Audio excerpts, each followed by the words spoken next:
भू स्वाहा अग्नये इदं नमः। भुव स्वाहा वायवे इदं नमः। स्वस्वाहा सूर्याय इदं नमः। भूर्भुवः स्वस्वाहा प्रजापतये इदं नमः।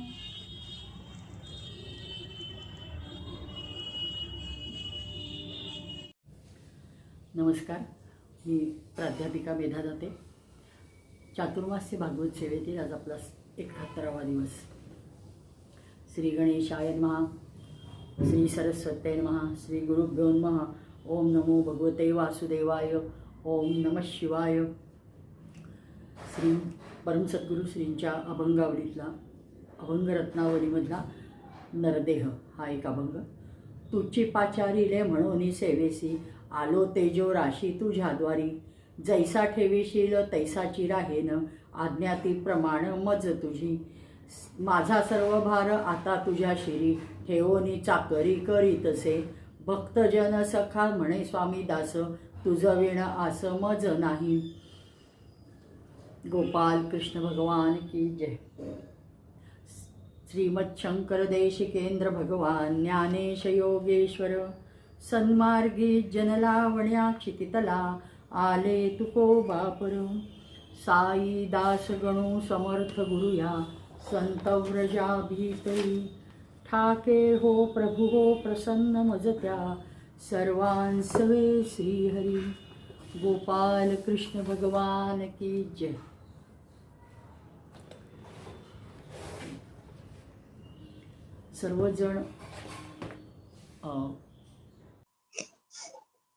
सर्वजण इकडं इंद्रप्रस्थला आलेत. सगळ्या गोतावळा घेऊन भगवान आलेले आहेत आणि जे यज्ञासाठीच आलेले आहेत. खूप सगळं आनंद वातावरण असतं.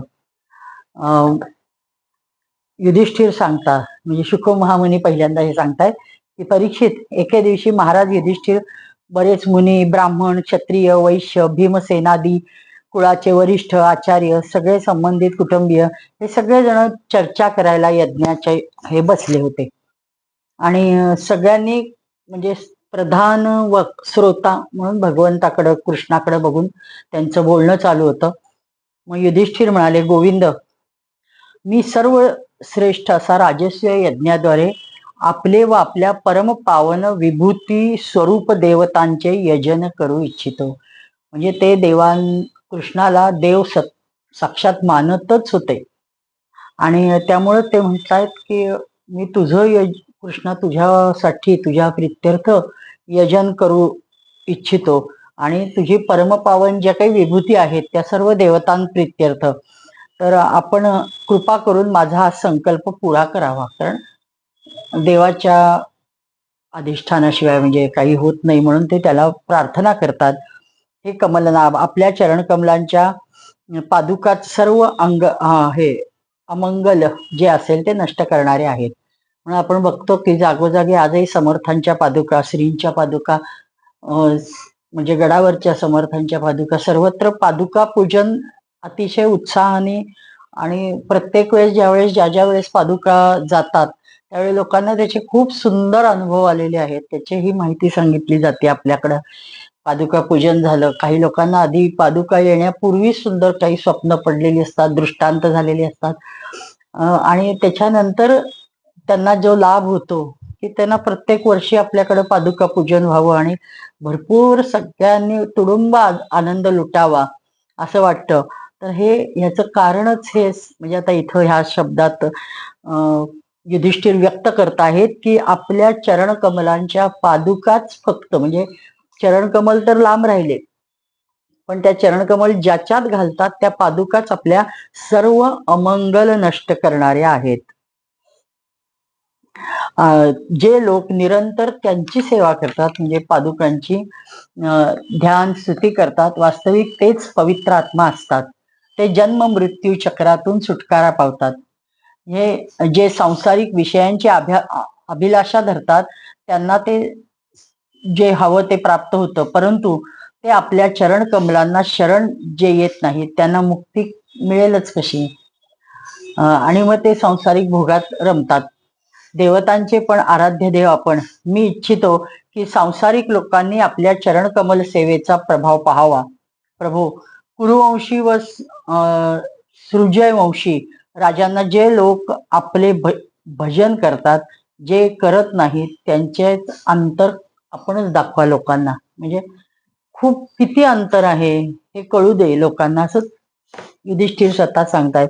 प्रभू, आपण सर्वांचे आत्मा आहात, सर्व समदर्शी आहात आणि मी ही एक प्रकारे आपली सेवा करतो आहे आणि कल्पवृक्ष असल्याप्रमाणे यज्ञ आहे. हे किती महत्वाचं आहे. ही वाक्य लक्षात घेण्यासारखी आहेत. यज्ञ सुरू करण्यापूर्वी भगवंताची स्तुती करताना हे बोललेलं आहे की प्रत्यक्ष यज्ञ म्हणजे कल्पतरू आहे, कल्पवृक्षाची सेवा, कल्पवृक्षाची सेवा आहे. मग त्या फळात न्यूनाधिकता असेल ती कशामुळे असेल तर सेवेनरूप असेल, तर अन्यथा त्याच्यात विषमता निर्दयता हा काही प्रश्नच उद्भवत नाही.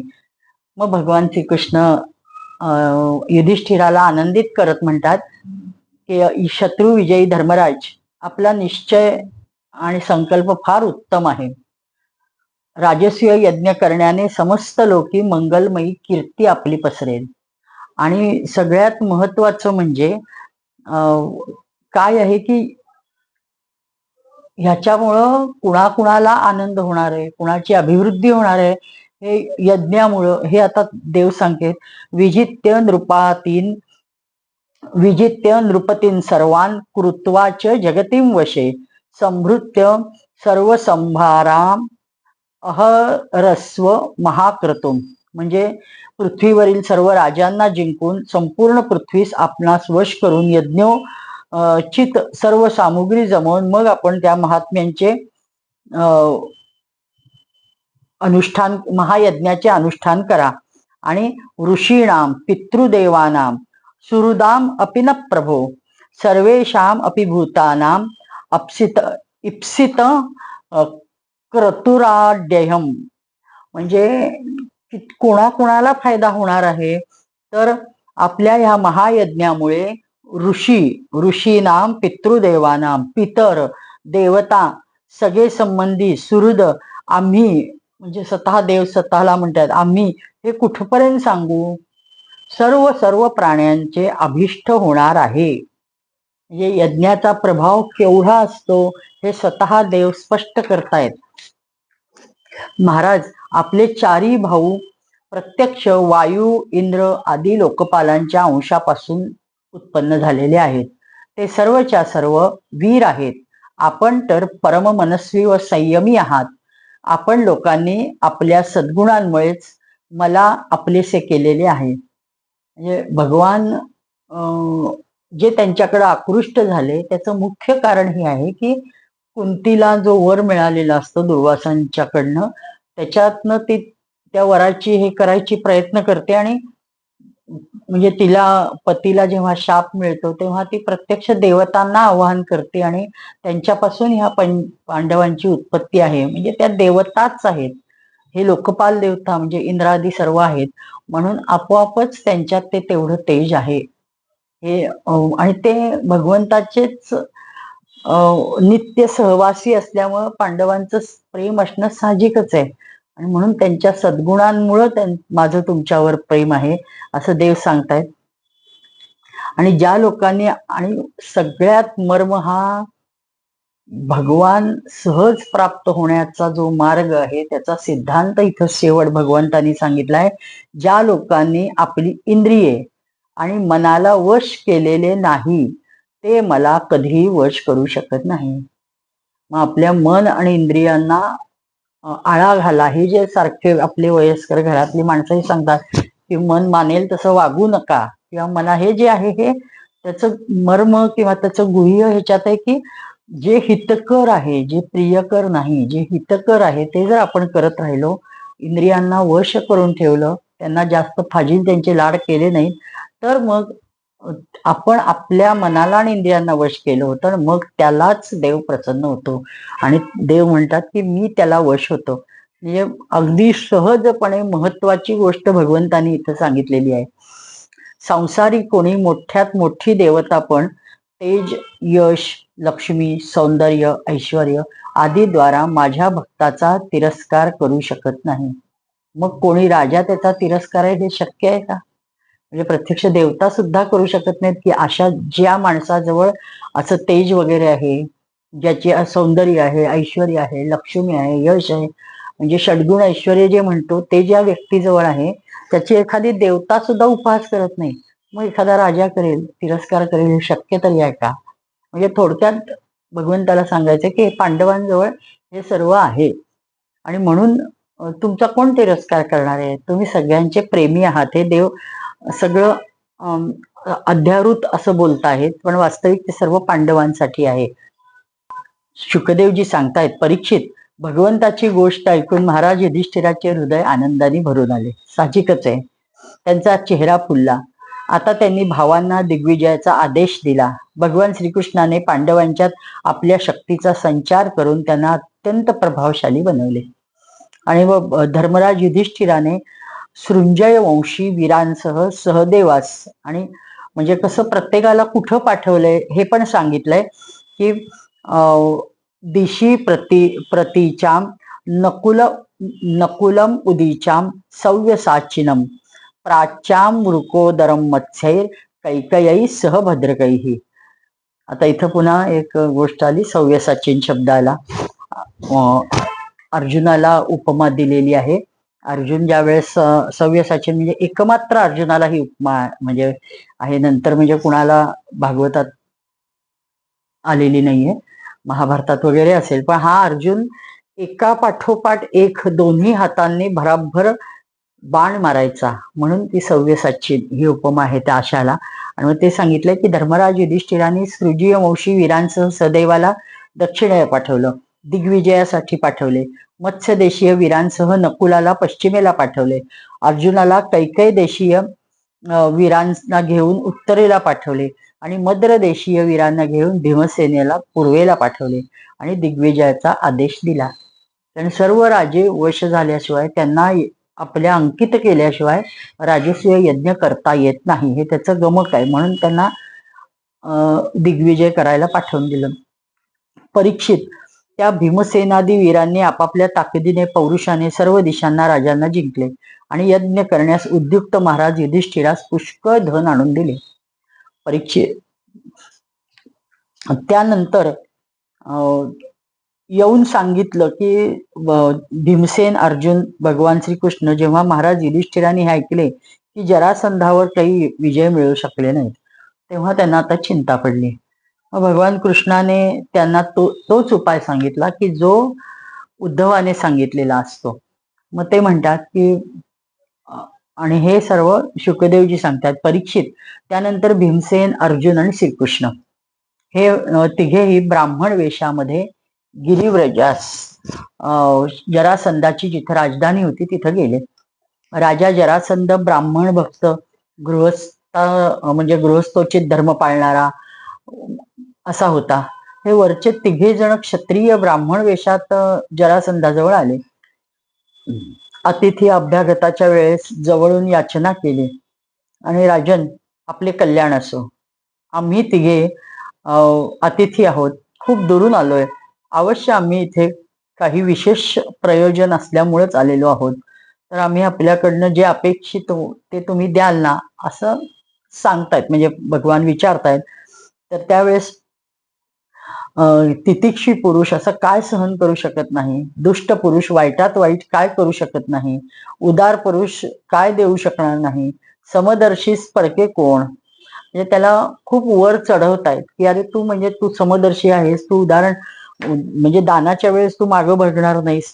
आणि जो पुरुष स्वतः समर्थ असूनही या नाशवान शरीराने अविनाशी यशाचा संचय करीत नाही, ज्याचे मोठमोठे सत्पुरुषही गुण गातील, खरे तर त्यांची जेवढी निंदा करावी तेवढी थोडीच आहे, त्यांचे जीवन शोकायोग्य आहे.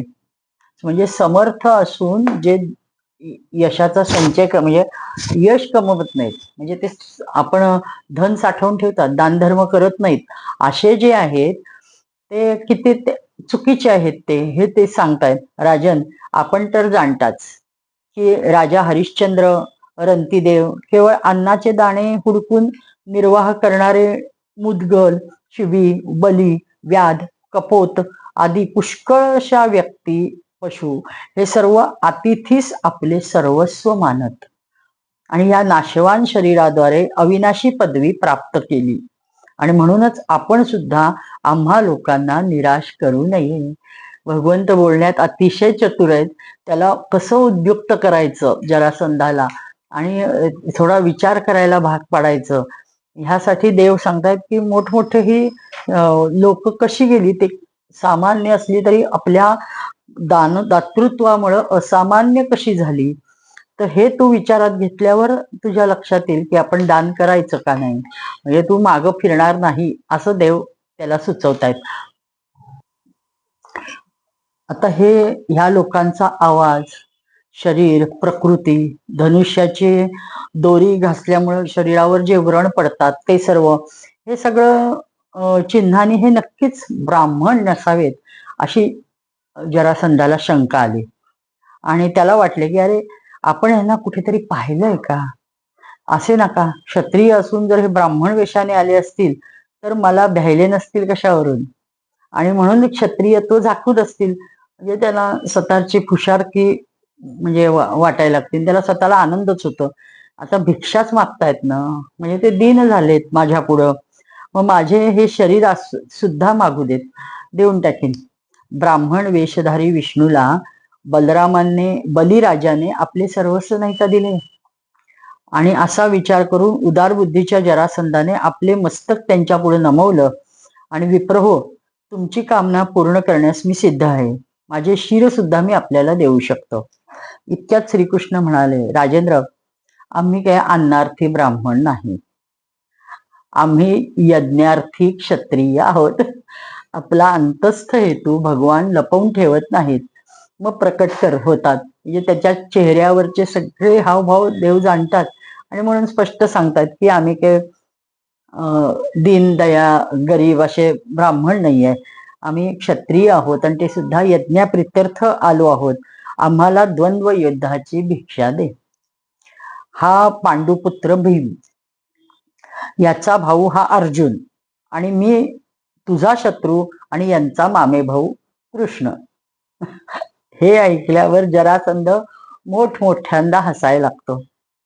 अरे मूर्खांनो, युद्धाची भिक्षा पाहिजे काय तुम्हाला, ही दिली मी, पहा दिलं युद्ध. हे परंतु कृष्णा, अरे तू किती भॅड आहेस, तू मला बघून रणभूमीतनं पळत सुटलायस, एकदा नाही दोनदा, आणि मी तुझ्याशी युद्ध करणार, छट, तू काय द्वंद्व युद्ध माझ्याशी करणार, मी नाही तुझ्याशी करणार. म्हणून तो त्याला ना म्हणजे बाट ठरवतो.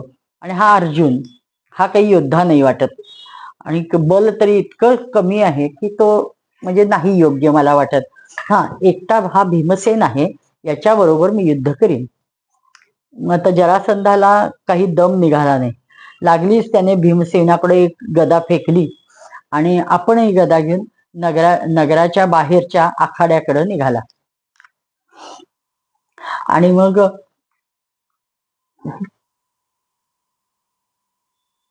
इत्युक्त्वा भीमसेनाय प्रादाय महतीम गदाम द्वितीयाम स्वयमादाय निर्जगाम पुरात बर्हिही.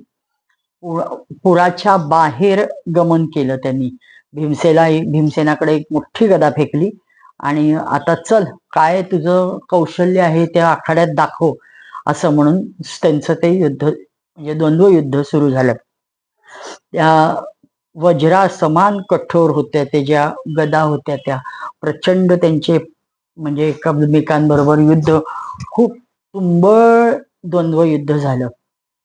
भीमसेनाने ती गदा जोर जोरात फिरवायला सुरुवात केली. दोघांच्याही गदा एकमेकांवर आपटू लागल्या. त्यांच्या वज्रा समान गदांचे तडाखे जोर जोराने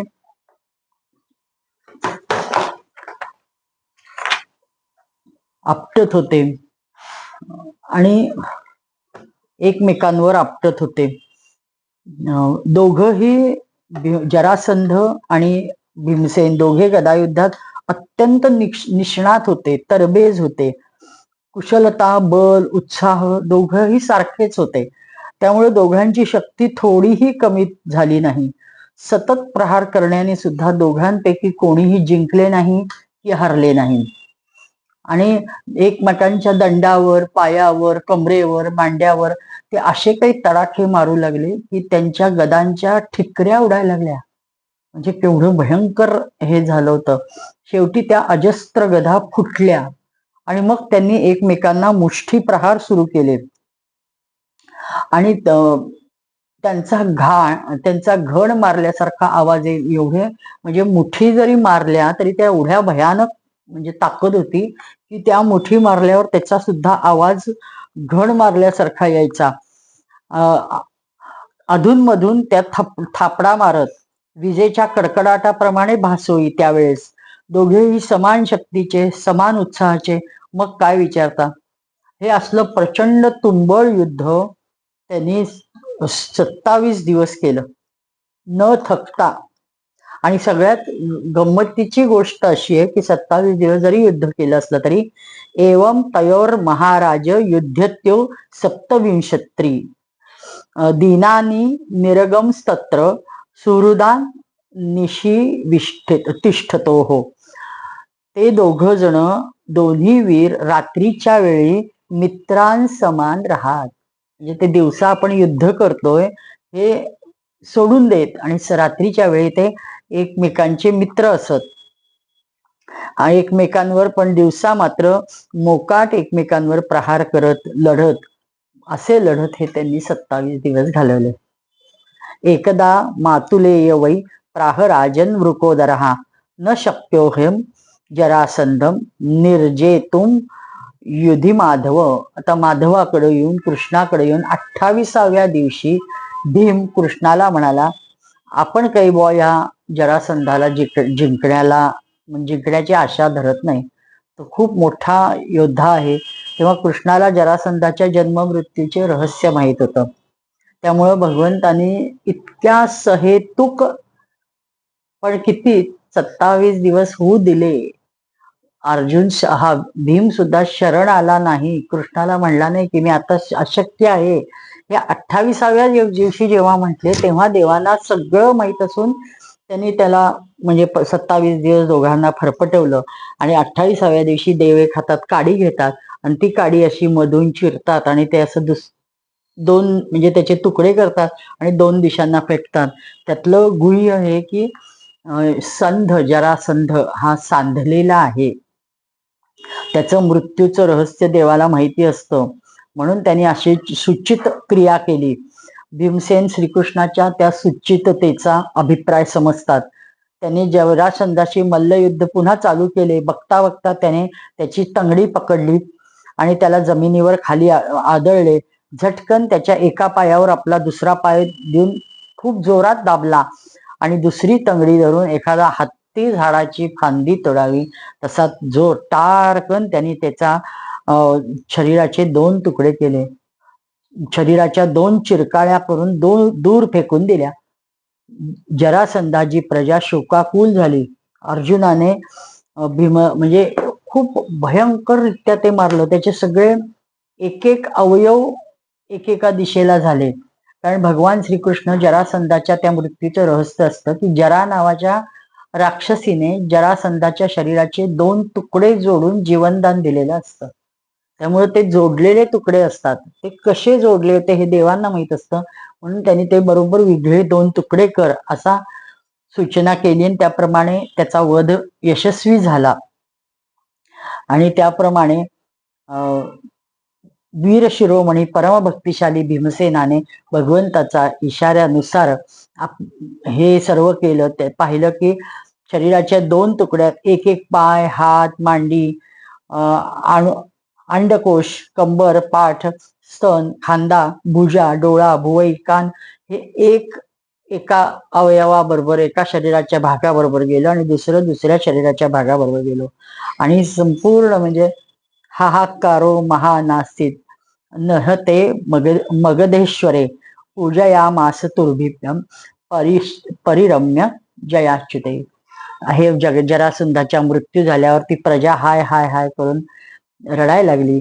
परंतु पराजय झालेला भीमाने केला म्हणून हे दोघं मात्र विजय झाल्याचा, विजय मिळवल्याच्या आनंदात भीमसेनाला अर्जुन आणि श्रीकृष्णाने गाढ आलिंगन दिलं. त्यांना खूप प्रचंड आनंद झाला की अरे, जे एवढे दिवस अशक्य वाटत होतं ते केलं. आणि मग जरासंधाच्या नगरीतील अनेक लोक युद्ध सकाळी बघायला येऊन बसायची. सगळ्यांनी हे युद्ध बघितलेलं असतं. आणि तसंच तिथं त्याचा मुलगा जरासंधाचा सहदेव पण असतो. तो काही बोलत नाही, यांचं प्रचंड तेज आणि हे सर्व पाहिलेलं असतं. आणि मग देव म्हणतात की सहदेवा, तुला राज्याभिषेक करतो.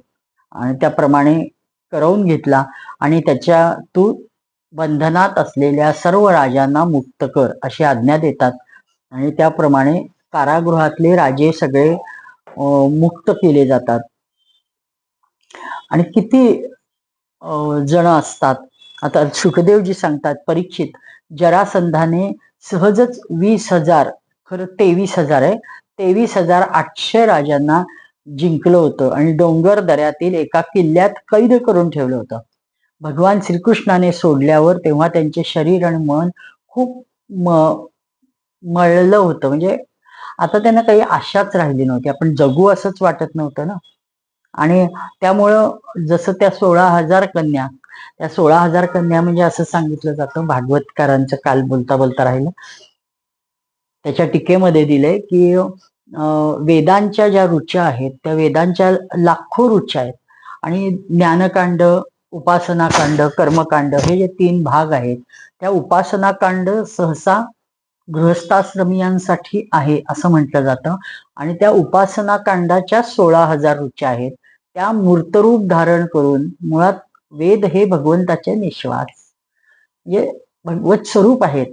आणि त्यांनी मूर्तरूप धारण केलं त्या रुचांनी आणि त्या भगवंताच्या बायका झाल्या असं सांगितलं आहे. आता त्या 16,000 भगवंतांनी त्यांना आपलं पत्नीपद दिलं, विभूषित केलं.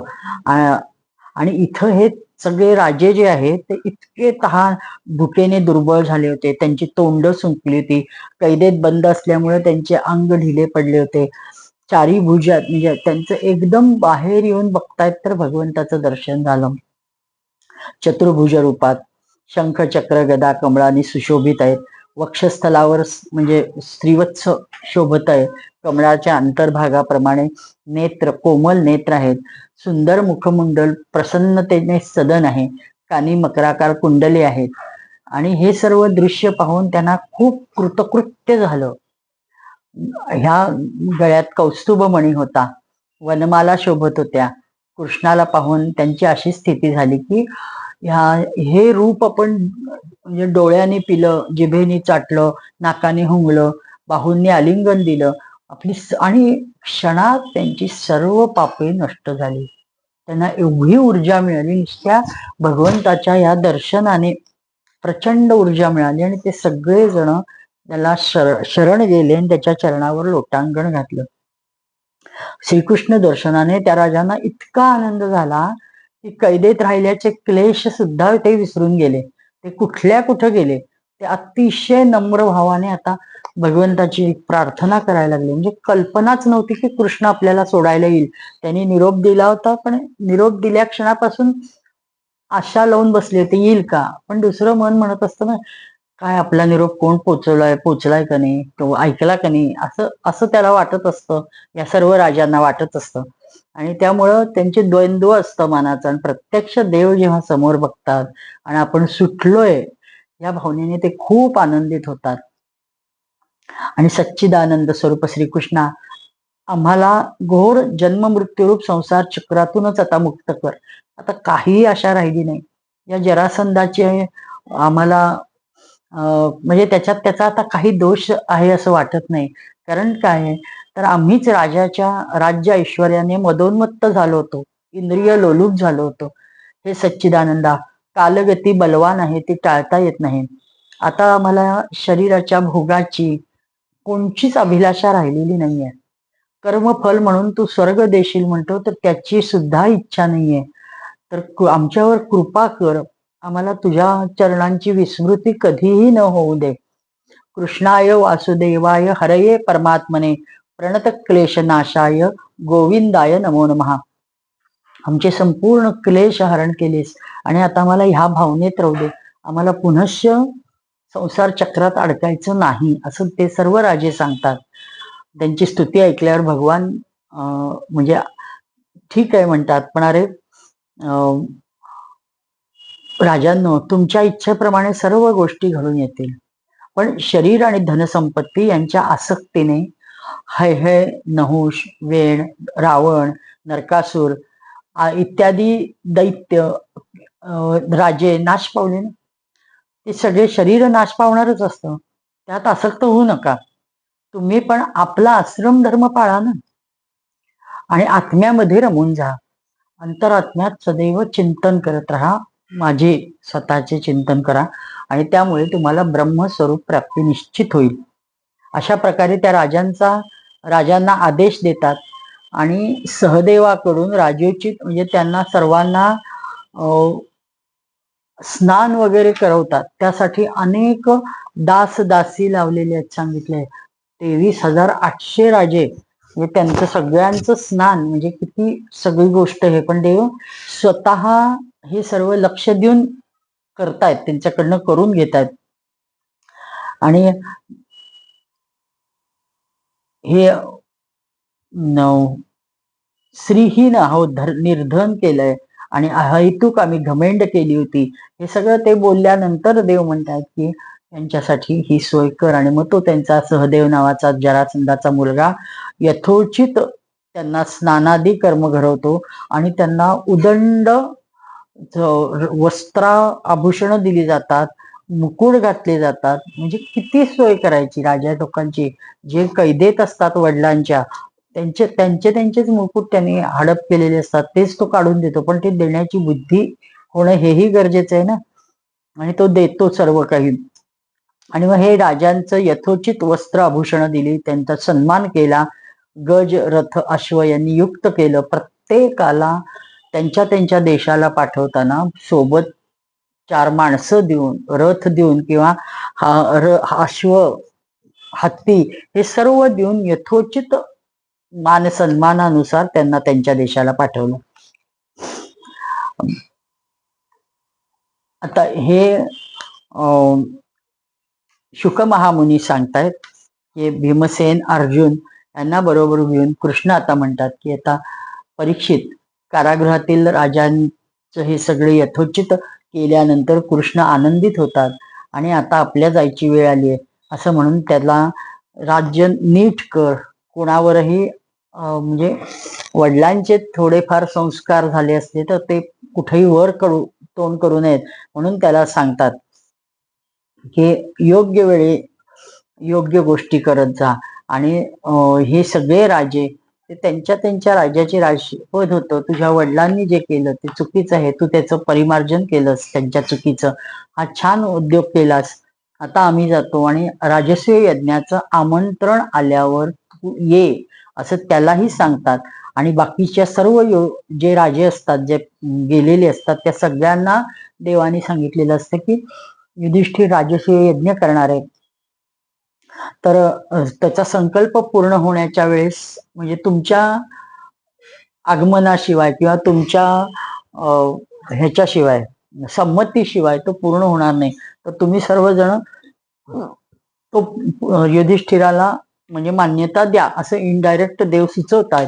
आणि त्याप्रमाणे त्या राजांनी सांगून गेलेले असतात की आम्ही देवा तू म्हणशील त्याला तयार आहे. आणि मग असा युधिष्ठिराचा संकल्प पूर्ण व्हायला खूप मोठं पाऊल उचललेलं देवांनी हे पूर्ण होतं आणि हे परत येतात. हा सर्व वृत्तांत युधिष्ठिराला सांगायला लागतात. युधिष्ठिर इतका भावनाविभोर झालेला असतो की त्याला आश्चर्य वाटतं की हे कुणालाच सुचलं नसतं की देवा त्याचे 2 तुकडे जरासंधाचे करायचे, हे किती अवघड काम आहे आणि हे तुला माहित होतं. आणि हे 27 दिवस युद्ध केल्यानंतर तू सांगितलंयस, सगळंच अजब गोष्टी आहेत. आणि तू पाठीराखा असल्यावर मी जे म्हणतो की तू आमचा पाठीराखा असल्यावर आम्हाला काहीही अशक्य नाही. आणि मग देवालाही आनंद होतो. देव पुन्हा एकदा त्या बसलेल्या सभेत जोरात आपला शंख वाजवतात. त्या शंखाने जे इंद्रप्रस्थवासी असतात ते सगळेजण म्हणतात की हा देवाचा विजयाचा शंख आहे. तेही येऊन ह्या गोष्टी, रसभरीत गोष्टी ऐकायला येतात. आणि युधिष्ठिर धर्मराज भगवंताच्या परम अनुग्रहाची गोष्ट ऐकून गदगदतात, डोळ्यातून आनंदाश्रू वाहू लागतात. आणि ते आता म्हणतात की आता पुन्हा प्रत्यक्ष यज्ञ करून त्याची पूर्णाहुती देणं एवढंच काय ते राहिले. कारण आता देवा तुझी एवढी साथ मिळाल्यावर तो पूर्ण झाल्यातच जमा आहे असं ते म्हणतात. मग शुकदेवजी म्हणतात परीक्षित एवं युधिष्ठिरो राजा जरासंध वधम विवहो कृष्णस्य चानुभावम तम श्रुत्वा प्रीतस्तमब्रवीत. परीक्षित धर्मराज युधिष्ठिर जरासंध वध भगवान श्रीकृष्णाचा अद्भुत महिमा ऐकून खूप प्रसन्न झाले. आणि मग ते म्हणताहेत की धर्मराज युधिष्ठिर म्हणाले सच्चिदानंद स्वरूप कृष्णा, त्रिलोकीचे स्वामी ब्रह्मा शंकर आदी इंद्रादी लोकपाल सर्वजण आपल्या आज्ञेसाठी तडफडतात व जर ती मिळाली तर श्रद्धेने ते शिरोधार्य मानतात. अनंता, आपण फार दीन लोक, आम्ही फार दीन लोक आहोत, परंतु मानतो की नरपती भूपती आहोत. अशा वेळी आम्ही दंडास पात्र आहोत हे आम्हाला कळतं. कारण तुझ्यासमोर आम्ही स्वतःला नरपती म्हणतोय म्हणजे हे आम्ही दंडास निश्चितच पात्र आहोत. परंतु आपण आमची आज्ञा पाळता आणि पालन करता हे किती अजब आहे. ज्याप्रमाणे उदय अस्तामुळे सूर्याच्या तेजात काहीही फरक पडत नसतो, तसेच कोणत्याही कर्मामुळे आपल्या म्हणजे आपण उल्हसत नाही की ऱ्हास होत नाही. कारण आपण सजातीय विजातीय स्वगत परगत असं काहीच मानत नाही. आपण किती श्रेष्ठ प्रत्यक्ष परमात्मा आहात. कोणाकडूनही पराजित न होणारे हे माधवा, हा मी हे माझे तू तुझे ह्या प्रकारची भेदबुद्धी आपल्याजवळ यत्किंचित नाही. त्यांच्या चित्तात अशा प्रकारची भेदबुद्धी ही पशूंची असते. जे आपले अनन्य भक्त आहेत त्यांच्या चित्तात असे वेड्याचे विचार कधी येत नाहीत. मग आपल्यामध्ये ते असतीलच कसे. म्हणून आपण कोणी माझान परका असं करत नाही. शुकदेवजी सांगतात परीक्षित, अशा प्रकारे बोलून धर्मराज युधिष्ठिराने भगवान कृष्णाच्या अनुमतीने यज्ञाची योग्य वेळ आल्यावर यज्ञकर्मात निपुण अशा वेदवादी ब्राह्मणांना ऋत्विज आचार्य आदी सर्वांचे वरण केले. त्यांची नावे सगळ्यांना म्हणजे आमंत्रितही केलं. त्यांची वेदवादी करण्यात आले. त्यापैकी मुख्य सगळ्यांना पाचारण करण्यात आलं. मग ते कुणाकुणाला पाचारण केलं होते त्यांनी सांगितले की मुख्य म्हणजे श्रीकृष्ण, द्वैपायन, व्यास, भरद्वाज, गौतम, वशिष्ठ, च्यवन, मैत्रेय, विश्वामित्र, वामदेव, कश्यप, धौम्य, पराशर, परशुराम, शुक्राचार्य, ह्याशिवाय द्रोणाचार्य, भीष्म पितामह, कृपाचार्य, धृतराष्ट्र, दुर्योधन, महामती, विदुरजी सगळ्यांना आमंत्रणे दिली गेली. निमंत्रणे खास देऊन त्यांना पाचारण केलं. निरनिराळ्या देशांचे राजे, मंत्री, कर्मचारी, ब्राह्मण, वैश्य, शूद्र, क्षत्रिय सर्वच्या सर्व त्यासाठी बोलवण्यात आलं. नंतर ऋत्विज ब्राह्मणांनी सुवर्णाच्या नांगराने यज्ञभूमी नांगरून युधिष्ठिराला यज्ञ दीक्षा दिली. हे सर्वजण एवढ्याले आमंत्रित केले, कुणाचंही म्हणजे कोणीही विसरलं नाही. आणि हलाने सोन्याच्या ततस्ते देवयजनम ब्राह्मण हा स्वर्ण लांगलैही कृष्ट्वा तत्र यथामनायम दीक्षांच्या क्रिये नृपम. म्हणजे ऋत्विजांनी सोन्याच्या हलाने यज्ञभूमीला जोतले म्हणजे नांगरले आणि राजा युधिष्ठिर शास्त्रांच्या अनुसार यज्ञाची दीक्षा युधिष्ठिराला त्यांनी दिली.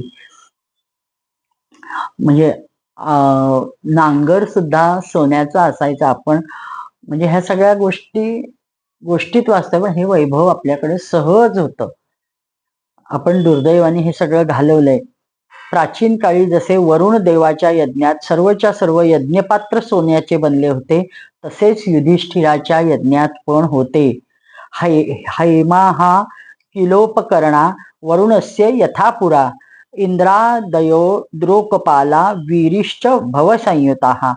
आत्ता ह्या यज्ञात सुद्धा युधिष्ठिराने अशी सर्व सुवर्णाची पात्र बनवलेली होती.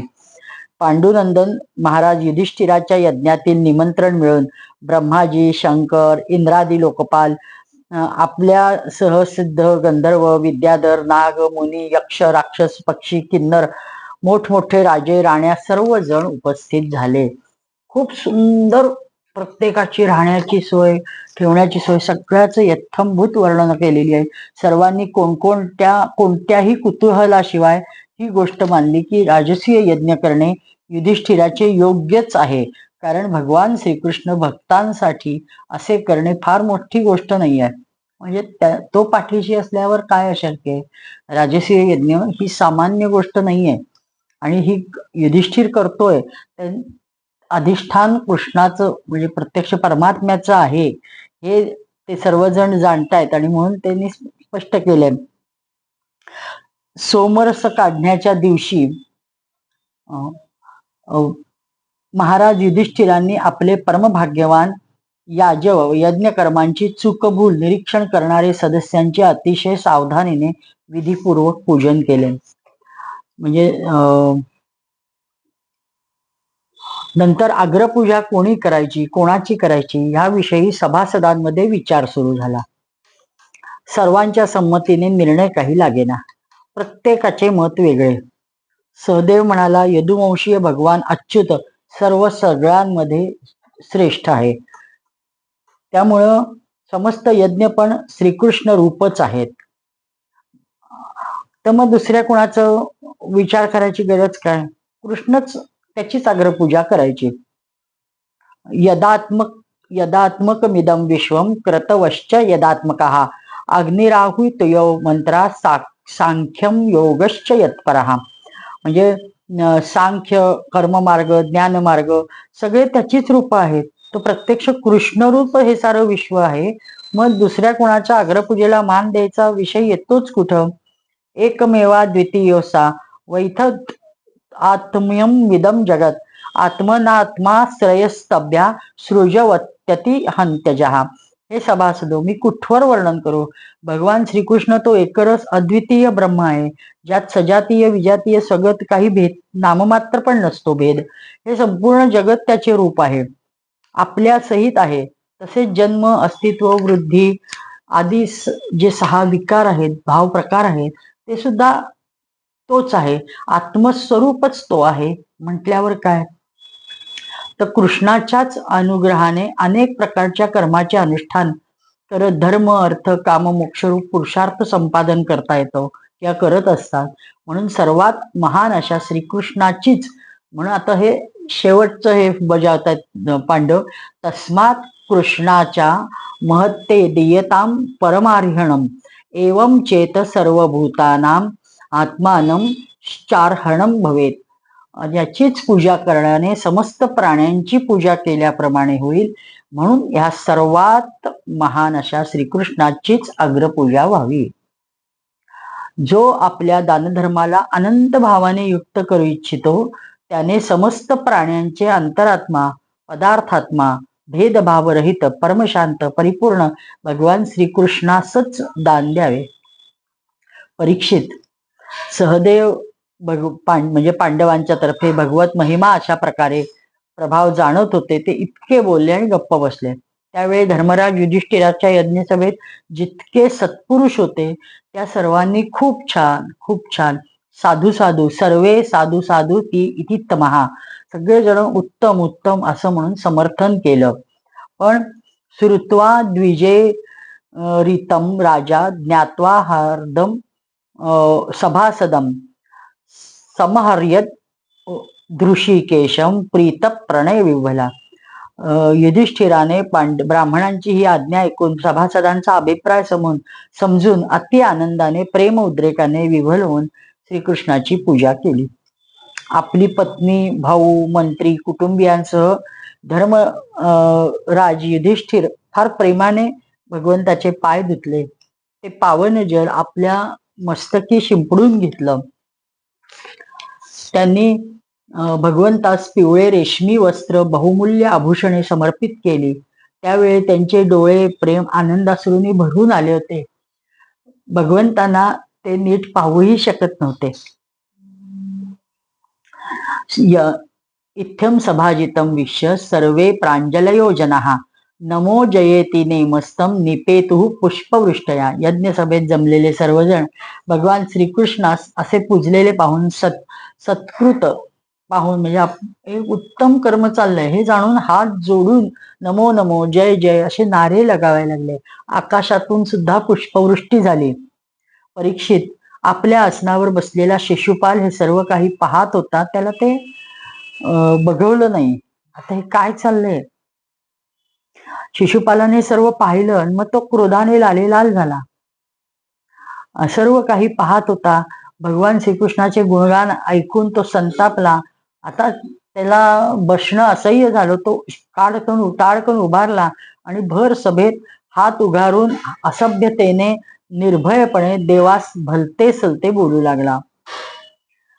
आणि सभासदांनो, श्रुतींचे हे म्हणणे सर्वथा सत्य आहे की फक्त काळच सत्य आहे, ईश्वर आहे. लाख कष्ट केले तरी तो आपले काम साधतोच. याचे प्रत्यक्ष प्रमाण आम्ही पाहिले की इथे लहान मुले मूर्खाच्या गोष्टीने वयस्कर व ज्ञानवृद्ध पण भ्रमिष्ट झालेले आहेत. म्हणजे सगळेजण एकमताने कृष्णाचं नाव घेताय ही गोष्ट शिशुपाल हजमच करू शकत नव्हता. त्याला ते शक्य झालं नाही. यूयम पात्रविदाम श्रेष्ठा मा मध्व बालभाषितम सदसत स्पतया सर्वे कृष्णो यत सम्मतो हणे. मी मानतो की आपण लोक अग्रपूजा मानाचा निर्णय करण्यात सर्वथा समर्थ आहे.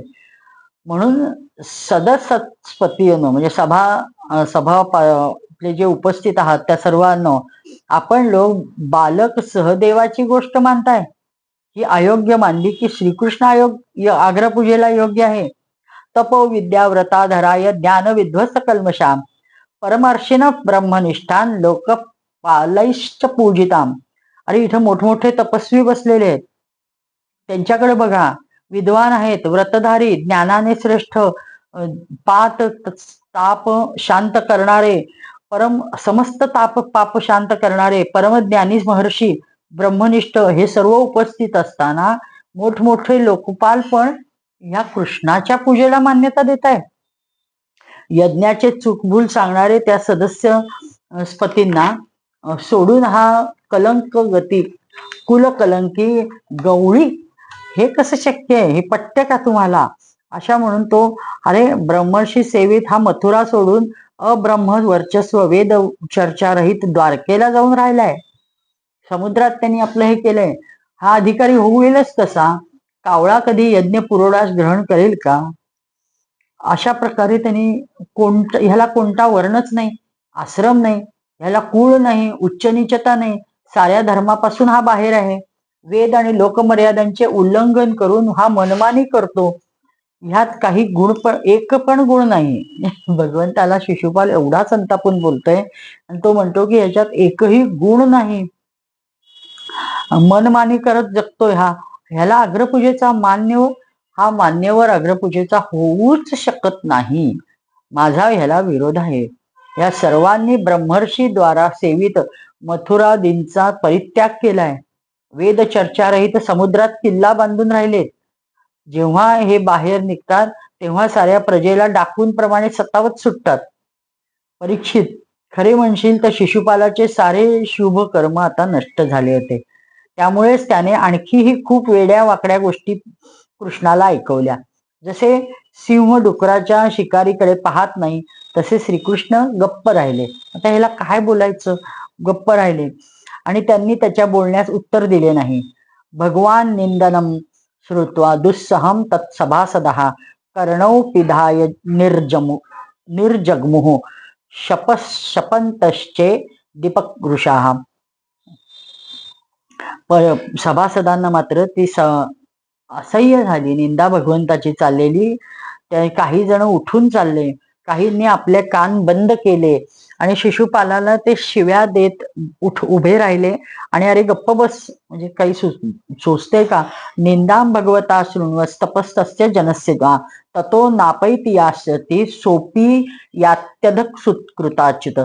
जो भगवंताची त्याच्या भगवतपरायण भक्ताची निंदा ऐकतो तो तिथून हटत नाही. जो आपल्या शुभ कर्मांपासून च्युत होतो, अधोगतीला लागतो, जो असा न हटता हे ऐकत बसतो, तो आपण नको इथनं उठा आणि बाहेर चालायला लागा असं म्हणून सगळे उठायला लागतात आणि चालायला लागतात. परीक्षित आता शिशुपालाला मारून टाकण्यासाठी पांडव, मत्स्य, कैकय, सृंजय वंशीय राजे संतापले, हातात हत्यार घेतले आणि ते उठून उभे राहिले आणि त्याच्या दिशेने धावले. तेव्हा परंतु शिशुपालाला त्याने काही भीती वाटली नाही.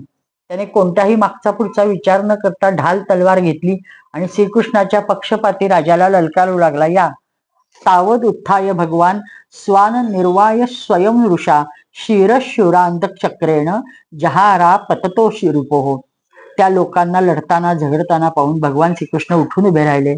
त्यांनी आपल्या पक्षपाती राजांना शांत केले आणि स्वतः संतापून आपल्यावर जळणाऱ्या शिशुपालाचे तीक्ष्ण सुदर्शन चक्राने मस्तक छेदले.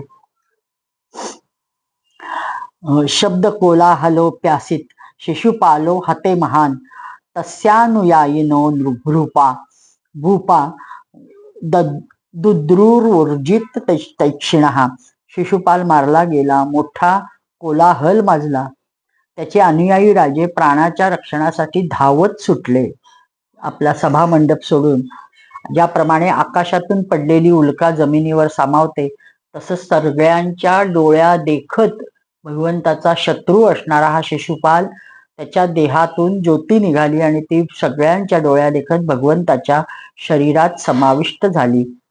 परीक्षित, शिशुपालाच्या अंतःकरणात सलग 3 जन्मापासून वैर होते.